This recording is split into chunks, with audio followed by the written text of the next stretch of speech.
So there happened to be a gap today in the BBC schedule, and I thought to jump in because I actually have a related talk to the last one that I gave, which was about compassion for the very rich or privileged.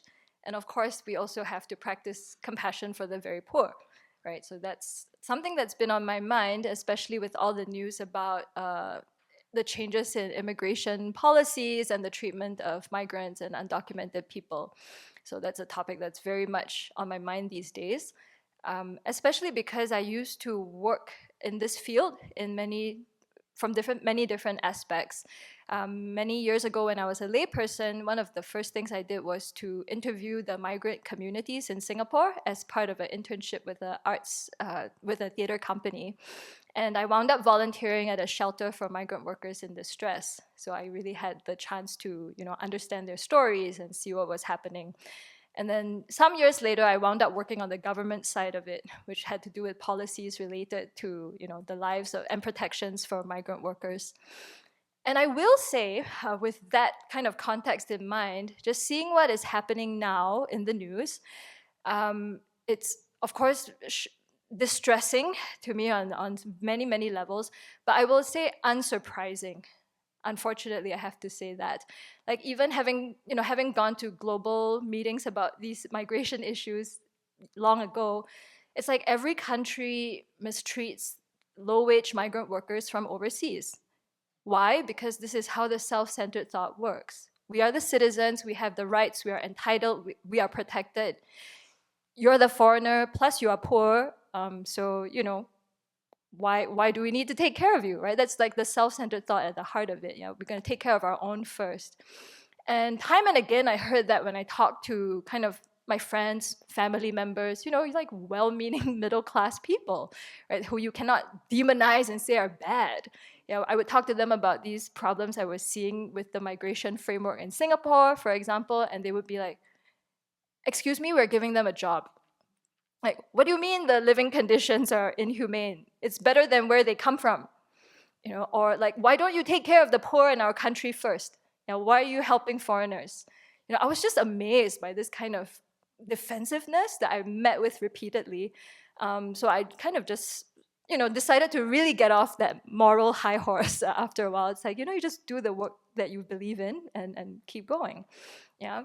So instead of dwelling on all the problems and so on, I wanted to share today, though, about someone who I met while working in the nonprofit on the nonprofit side of things. This woman who really, really inspired me. And I found out that she passed away a few years ago, but she really dedicated her life to helping migrant workers in Singapore.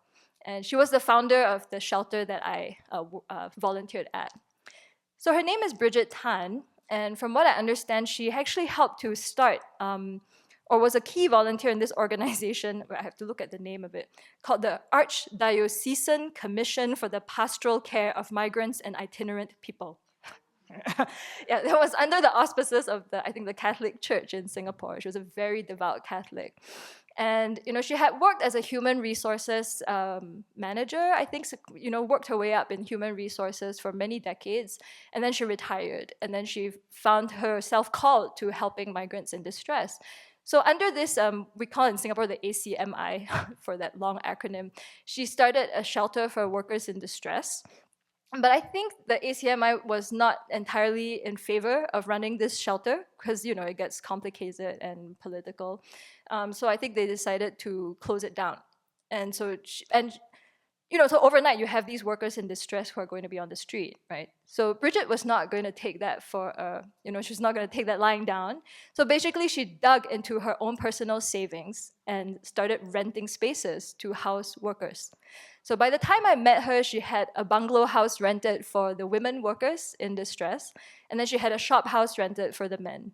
Yeah, so from what I know, really, she started everything from her personal savings. And by the time I met her, there were 2 social workers who were case workers helping them, go to labor court and help the workers to figure out what was going on. So that just knocked me out, first of all, that someone would do that. She was like an ordinary person like you and I, right? But she was just like, these workers need help. And I'm not going to let them go back out on the street. And it was a very precarious situation at the beginning, renting these houses and housing the workers. She was at the time it was a legally registered organization, but yeah, she was basically on her own trying to feed people in distress and help them with their legal cases and, scraping by. And I heard later too, she would just respond to distress calls, just go out and help people. I think one time it was people who thought I think there was a call about people being trafficked in some rural area, and she put herself at personal risk to go out there and check out the situation and basically alert the police after that, or rescue workers, so to speak. I had the chance to just interact with her while she was at the shelters. She was like everybody's mother. And it was not easy, managing a lot of people in stress, and having to deal with all the interpersonal relationships. And at the same time, you have the government kind of watching over you, like, who are these people and what are they doing? She was not always easy to get along with, I will say. She was a very fierce, founding people are like that, I guess. Single-minded, very clear about her principles and beliefs, and uncompromising, and she would just speak her truth. Yeah. But I mean, that's very admirable too. So I volunteered with her for some period of time. And eventually I had to step back from the work I was doing with migrant workers because I was working for the government. So it was a very busy job. Plus, when you work for government, they are not so keen on you doing extracurricular things with civil society. Let's leave it at that. So I just had to step back. The best part was when I wound up working on the government side. That year, the U.S. I have to get the department right. The U.S. Department of State, under Hillary Clinton at the time, she was Secretary of State, decided to release a trafficking in persons report. And all these countries were, studied and investigated and reported on. And I think that year Singapore actually fell in its rankings for, so it was in trouble. And so a big part of my job in government at the time was like, how do we respond to this report? What is trafficking? I had to suddenly go and find out what trafficking meant and how come, the migration framework we have is being, criticized in that way, and so on.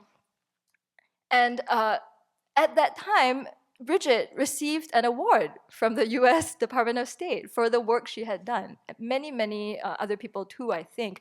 But she received the Hero Acting to End Modern-Day Slavery Award from Hillary Clinton herself. So of course she had no interest in awards whatsoever. I don't know how that came about, and she did go and receive the award. That was really, I would say, a thorn in the government's side. Right? Let's just put it that way mildly. So it was just very interesting for me to be kind of in the middle of it, watching that. And what was really inspiring for me personally was witnessing how the ambassador from the US side, who was there to present on the report, we had thought it was just going to be a, courtesy call kind of meeting. He actually knew all the facts on the ground. He had spoken, of course, I'm sure to Bridget, maybe, I don't know, to all the NGOs, and he knew all the problems with the labor migration framework. So at that meeting, he was asking some really, really hard questions that all of us were like, how does he know this? It was not a courtesy call. He meant business. So I was just so inspired that this ambassador actually knew the details of what was happening in different countries on the ground and was using the soft power of the US, so to speak, to advocate for the world's poor. Yes, there was a time when the government was doing that. It was incredibly inspiring for me as someone witnessing that. And it makes governments pay attention, right? When the US used its power in that way, to say, hey, we're not gonna stand for these kinds of abuses. You should do something about them, or we might have to change the terms of trade that we have with you, and so on. So Bridget received that award, and so now she's. Of course, she just continued doing all the good work she does, and it was good to check back and see that her organization now is 20 years old, and she passed away in 2012. Before that, I knew I had read that she had a stroke, And when she had the stroke, she went to rehabilitate on Batam Island, which is this little island, maybe like a short ferry ride away from Singapore. And that is unfortunately also the central of sex trafficking. I will say a lot of women from Indonesia who think they're getting a job elsewhere wind up left there, you know, you don't have your passport and so on, and then you get trafficked into brothels there. Yeah, it's yeah. So of course Bridget has like some kind of partner NGO there. While recovering from her stroke, she I think starts a new nonprofit or something and starts working with all the people there on continuing her nonprofit work. Yeah, so that's the kind of person she was. And she inspired like a whole new generation of younger social workers and activists to keep going. So yes, in the midst of all this bad news, I was thinking of Bridget and thinking, you know, what can you do if you're feeling sad, upset, distressed, reading about what the current administration is doing to undocumented people, migrant workers, and so on. I mean, not all of us can be Bridget. I certainly couldn't. But I would say look for Bridget. Look for the Bridget in your community. They exist. There are already groups like that. There are people who are like, we're not gonna lay down, you know, we're not gonna stand for this kind of poor treatment of other human beings, even if everybody tells you it's okay and that, you know, they're just not gonna stand for it. And they create communities, they create organizations, they find the money that's needed.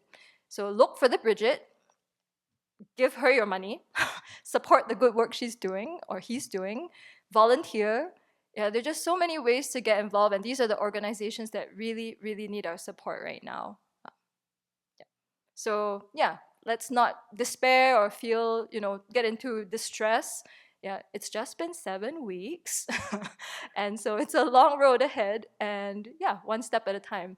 No matter who is in power, migrants are going to be poorly treated, period. And so it's a very, very long journey, and I really respect all the people who've dedicated their lives to helping the world's poor. Every single country has them, and yeah, we have to do our part to support them as well.